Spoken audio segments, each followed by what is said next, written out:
कृष्णा सभी को बोलेंगे श्री श्री राधा गोविंद की जय। जगन्नाथ जी, सुभद्रा मैया, बलदेव जी की, राधा कृष्ण कान्हा की जय। हम लोग ब्रह्म वैवर्त पुराण का 18वां अध्याय शुरू करेंगे। 18वां अध्याय की शुरुआत करेंगे, बट उससे पढ़ेंगे पहले कि हमने 17वें अध्याय में क्या पढ़ा। ब्राह्मण बालक के साथ क्रमक्ष ब्रह्मा, महादेव जी तथा धर्म की बातचीत, देवताओं का श्री विष्णु की तथा ब्राह्मण द्वारा भगवान श्री कृष्ण के उत्कृष्ट महत्ता का प्रतिपादन। यहाँ पे एक चीज़ मुझे अच्छी लगी थी जानने के लिए कि यहाँ पे लिखा है वैकुंठ धाम में वे सनातन श्री हरि 4 भुजाधारी लक्ष्मीपति के रूप में निवास करते हैं और गोलोक में 2 भुजाओं से युक्त राधा वल्लभ श्री कृष्ण के रूप से निवास करते हैं। ये मुझे चीज़ बहुत अच्छी लगी थी जो मैंने हाईलाइट करके रखी है। यहाँ 18वां अध्याय शुरू करेंगे।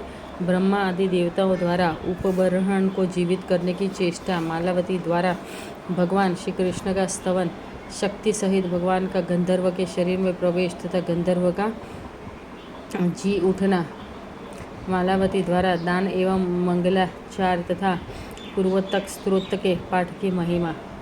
सौती कहते हैं भगवान विष्णु की माया से मोहित हुए ब्रह्मा और शिव आदि देवता ब्राह्मण के साथ मालावती के निकट गए। ब्रह्मा जी ने शव के शरीर पर कमंडलू का जल छिड़क कर दिया और उसमें मन का संचार करके उसके शरीर को सुंदर बना दिया। फिर ज्ञानानंद स्वरूप साक्षात शिव ने उसे ज्ञान प्रदान किया। स्वयं धर्म ने धर्म ज्ञान और ब्राह्मण ने जीव ज्ञान दिया। अग्नि की दृष्टि पड़ते ही गंधर्व के शरीर में जठरा नल का प्राकट्य हो गया। फिर काम की दृष्टि बढ़ने से वह संपूर्ण कामनाओं से संपन्न हो गया। जगत के प्राण स्वरूप वायु का अधिष्ठान होने से उस शरीर के भीतर निश्वास और प्राणों का संचार होने लगा। फिर सूर्य के अधिष्ठित होने से गंधर्व के नेत्रों में देखने की शक्ति आ गई। वाणी की दृष्टि पड़ने से वाक शक्ति और श्री की दृष्टिपात से शोभा प्रकट हुई। इतने पर भी वह शव नहीं उठा, लड़की भांति सोता ही रहा। आत्मा का अधिष्ठान प्राप्त न होने से उसे विशिष्ट बोध की प्राप्ति नहीं हुई। जब ब्रह्मा जी के कहने से मालावती ने शीघ्र ही नदी के जल में स्नान किया और 2 धुले वस्त्र धारण करके उसे सती ने परमेश्वरी की स्तुति प्रारंभ की। मालावती बोली, मैं समस्त कारणों में भी कारण रूप उन परमात्मा की वंदना करती हूँ जिनके बिना भूतल के सभी प्राणी शव के समान हैं। वे निर्लिप्त हैं, सबके साक्षी है, समस्त कर्मों में सर्वत्र तथा सर्वदा विद्यमान है, तो भी सबकी दृष्टि जानकारी में नहीं आते हैं। जिन्होंने सबकी आधारभूता उस परात्पर प्रकृति की सृष्टि की है जो ब्रह्मा विष्णु और शिव आदि की जननी तथा त्रिगुणमयी है। साक्षात जगत स्रष्टा ब्रह्मा जिनकी सेवा में नियमित रूप से लगे रहते हैं, हे पालक विष्णु, और साक्षात जगत संहारक शिव भी जिनकी सेवा में निरंतर तत्पर रहते हैं। सब देवता, मुनि, मनु, सिद्ध, योगी और संत महात्मा सदा प्रकृति से परे विद्यमान जिन परमेश्वर का ध्यान करते हैं, जो साकार और निराकार भी है, स्वेच्छामयी, रूपधारी और सर्वव्यापी है, वरेण्य, वरदायक, वर देने के योग्य और वरदान के कारण है, तपस्या के फल, बीज और फलदाता है, स्वयं तप स्वरूप तथा सर्वरूप है, सबके आधार, सबके कारण, संपूर्ण कर्म, उन कर्मों के फल और उन फलों के दाता है, तथा जो कर्म बीज का नाश करने वाले हैं, और उन परमेश्वर को मैं प्रणाम करती हूँ। वे स्वयं तेज स्वरूप होते हुए भी भक्तों पर अनुग्रह के लिए ही दिव्य विग्रह धारण करते हैं, क्योंकि विग्रह के बिना भक्तजन किसकी सेवा और किसका ध्यान करेंगे। विग्रह के अभाव में भक्तों से सेवा और ध्यान बन ही नहीं सकते। तेज का महान मंडल की ही उनकी आकृति है। वे करोड़ों सूर्यों के समान दीप्तिमान है। उनका रूप अत्यंत कमनीय और मनोहर है। नूतन मेघ की सी श्याम कांति, शरद ऋतु के प्रफुल्ल कमलों में समान नेत्र, शरद पूर्णिमा के चंद्रमा की भांति मंद मुस्कान की छटा से सुशोभित मुख और करोड़ों कंदर्पों को भी तिरस्कृत करने वाला लावण्य उनकी सहज विशेषताएं हैं। वे मनोहर लीलाधाम हैं। उनके संपूर्ण अंग वंदन से चर्चित तथा रत्नमय आभूषणों से विभूषित है। 2 बड़ी बड़ी भुजाएं हैं, हाथ में मुरली है, श्री अंगों पर रेशमी पीताम्बर शोभा पाता है, किशोर अवस्था है। वे शांत स्वरूप राधा कांत अनंत आनंद से परिपूर्ण हैं।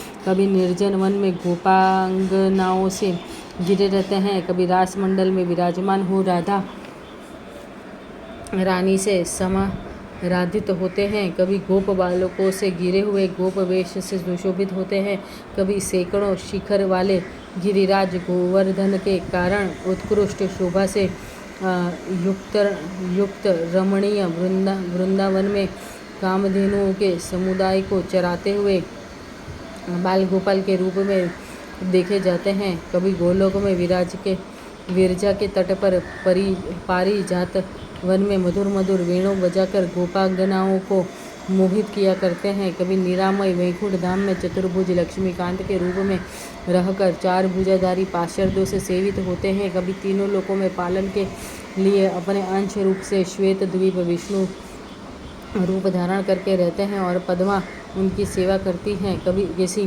ब्रह्मांड में अपनी अशंकला द्वारा ब्रह्मा रूप से विराजमान होते हैं। कभी अपने ही अंश से कल्याणदायक मंगल रूप शिव विग्रह धारण करके शिव धाम में निवास करते हैं। अपने 16वें अंश से स्वयं ही सर्वाधार परात्पर एवं महान विराट रूप धारण करते हैं, जिनके रोम रोम में अनंत ब्रह्मांडों का समुदाय शोभा पाता है। कभी अपनी ही अशंकला द्वारा जगत की रक्षा के लिए लीलापूर्वक नाना प्रकार के अवतार धारण करते हैं। उन अवतारों के वे स्वयं ही सनातन बीज है। कभी योगियों एवं संत महात्माओं के हृदय में निवास करते हैं। वे ही प्राणियों के प्राण स्वरूप परमात्मा एवं परमेश्वर हैं। मैं मूढ़ अबला उन निर्गुण एवं सर्वव्यापी भगवान की स्तुति करने में सर्वथा असमर्थ हूँ। हे अलक्ष्य सारभूत तथा मन और वाणी से परे हैं। भगवान अनंत सहस्र मुखों द्वारा भी उनकी स्तुति नहीं कर सकते। पंचमुख महादेव, चतुर्मुख ब्रह्मा, गजानन गणेश और षडानन कार्तिकेय भी जिनकी स्तुति करने में समर्थ नहीं है, माया भी जिनकी माया से मोहित रहती है, लक्ष्मी भी जिनकी स्तुति करने में सफल नहीं होती, सरस्वती भी जड़वत हो जाती है और वेद भी जिनका स्तवन करने में अपनी शक्ति खो बैठते हैं, उन परमात्मा का स्तवन दूसरा कौन विद्वान कर सकता है। मैं शोकातुर अबला उन निरीह परात्पर परमेश्वर की स्तुति क्या कर सकती हूँ। यहाँ पे मालावत्युवाच की स्तुति दी गई है, मुझे ऐसा लग रहा है। हम पढ़ेंगे ये अध्याय समाप्त होने पर, पहले अध्याय संपन्न करेंगे। ऐसा कहकर गंधर्व कुमारी मालावती चुप हो गई और फूट फूट कर रोने लगी। भय से पीड़ित हुई उस सती ने कृपा निधान भगवान श्री कृष्ण को बारंबार प्रणाम किया। तब निराकार परमात्मा भगवान श्री विष्णु अपनी शक्तियों से साथ मालावती के पति गंधर्व उपवर्ण के शरीर में अधिष्ठित हुए। उनका आवेश होते ही गंधर्व वीणा लिए उठ बैठा और शीघ्र ही स्नान के पश्चात 2 नवीन वस्त्र धारण करके उसने देव समूह को तथा सामने खड़े हुए उन ब्राह्मण देवताओं को प्रणाम किया। फिर तो देवता दुंदुभी बजाने और फूलों की वर्षा करने लगे। उन गंधर्व दंपति पर दृष्टिपात करके उन लक्ष्मीकांत पाशर देश सेवितम चतुर ये मालवती का जो गाया हुई स्तुति है वो लग रही है। दृष्टिपात करके उन सबने उत्तम आशीर्वाद दिए। गंधर्व ने एक क्षण तक देवताओं के सामने नृत्य और गान किया। देवताओं के वर से नया जीवन पाकर गंधर्व उपवर्ण अपनी पत्नी के साथ पुनः गंधर्व नगर में चला गया। सती मालावती ने ब्राह्मणों को करोड़ों रत्न और नाना प्रकार के धन दिए। यहाँ पे मालावती और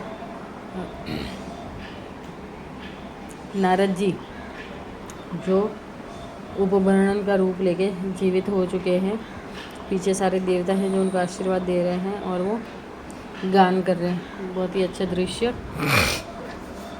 गंधर्व नगर में चला गया। सती मालावती ने ब्राह्मणों को करोड़ों रत्न और नाना प्रकार के धन दिए तथा उन सबको भोजन कराया, उनसे वेद पाठ और मंगल कृत्य करवाए, भांति भांति के बड़े बड़े उत्सव रचाए। उन सब में एकमात्र हरिनाम कीर्तन रूप मंगल कृत्य की प्रधानता रही।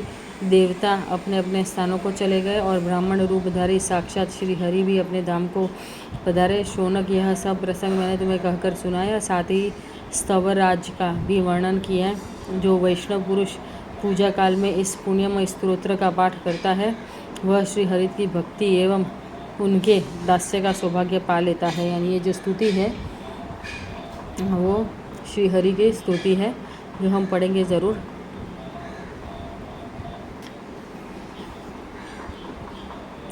किया। जो वैष्णव पुरुष पूजा काल में इस पुण्यमय स्तोत्र का पाठ करता है वह श्री हरि की भक्ति एवं उनके दास्य का सौभाग्य पा लेता है। जो आस्तिक पुरुष वह प्राप्ति की कामना रख कर उत्तम आस्था और भक्ति भाव से इस स्तोत्र को पढ़ता है वह धर्म अर्थ काम तथा मोक्ष संबंधी फलों को निश्चय ही पाता है। इस स्तोत्र के पाठ से विद्यार्थी को विद्या का, धनार्थी को धन का, भार्या की इच्छा वाले को भार्या का और पुत्र की कामना वाले को पुत्र का लाभ होता है।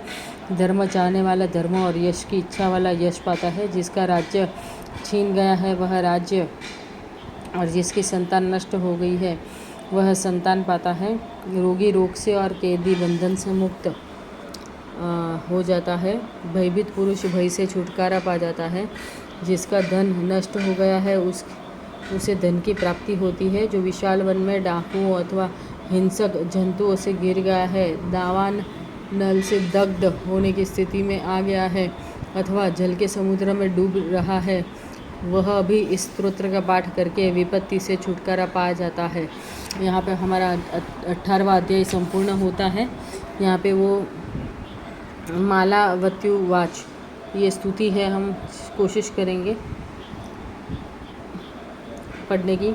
वंदे तम परमात्मनम सर्व कारण कारणम विना येन शवा सर्वे प्राणिनो जगत्ति तले निर्लिप्तं साक्षिरूपं च सर्वेषां सर्वकुमरसु कुर्मसु विद्यमानं दुष्टं च सर्वे सर्वत्र सर्वदा येन सृष्टा च प्रकृति सर्वधारा परा ब्रह्म विष्णु शिवादिना प्रसूर्या त्रिगुणात्मिका जगत् स्रष्टा स्वयं ब्रह्मा नियतो यस्य सेव्या पाता विष्णु च जगत्ता सहरता शंकर स्वयं ध्यायन्तेयं सुरा सर्वे मुनयो मनवस्था सिद्धाश्च योगिन संत संततन प्रकृते परम साकारं च निराकारं परम स्वेच्छामयं विभुं वरं वरेण्यं वरदं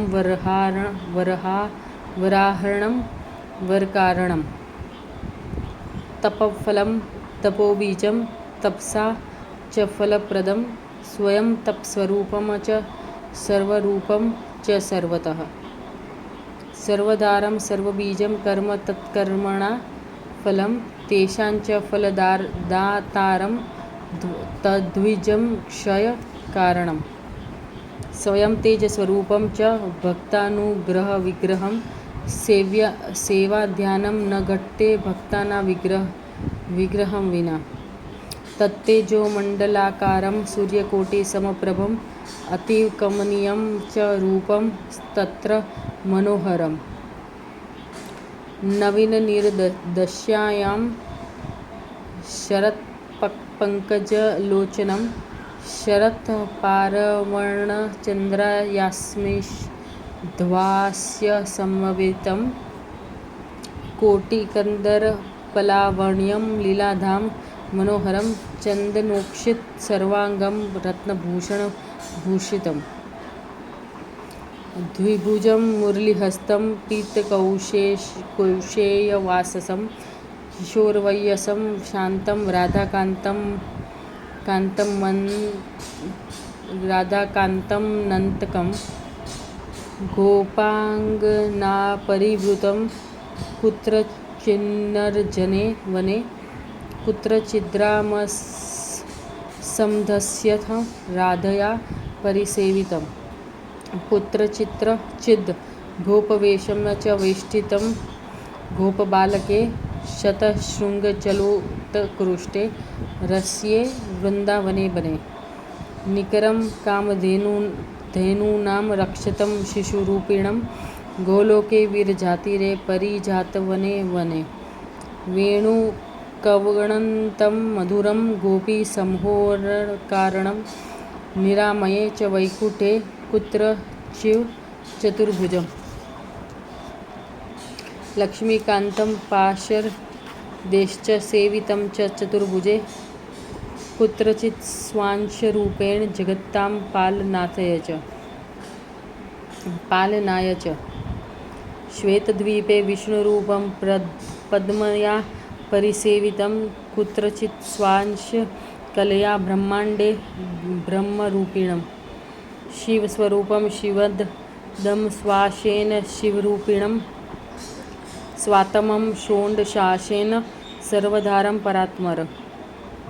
परात्परं स्वयं द्विराण्डरूपं विशोगं यस्य लोमसु लील्या श्वासकलया जगतां पालनाय च नानावतारं बिभ्रतं बीजं तेषां सनातनं वसन्तं कुत्रचित् सन्तं योगिना हृदये सताम् प्राणरूपं प्राणिनां च परमात्मनीश्वरं तमच स्तोतुमस्काहंबला निर्गुणं विभुं निर्लक्ष्यं च निरीहं च सारं वामनसोपरं यं स्तोतुमक्षमोऽनन्तसहस्रवदनेन च पञ्चवक्त्रचतुर्वक्त्रो गजवक्त्रषडानन यस्तोनूनक्षम माया मोहित यस्य मायाय यस्तोतुं न क्षमाश्चिच्च जडीभूता सरस्वती वेदा न शक्ता य स्तोतु को वा विदाश्च वेदवित् कि स्तौमि तमनिह स च शोक्ता स्त्री परात्मः। यह ब्रह्मखंड में दिया गया है 18वें अध्याय का 9वां 34 1/1/2। ये यहाँ पे हमारा अध्याय 18 समाप्त होता है। संस्कृत पढ़नी मुझे इतनी अच्छे से नहीं आती, तो अगर गलती हो गई हो तो माफ़ कीजिएगा। बोलो श्री श्री राधा गोविंद की जय। बोलो श्री जगन्नाथ जी सुभद्रा मैया बलदेव जी राधा कृष्ण कान्हा की जय। धन्यवाद।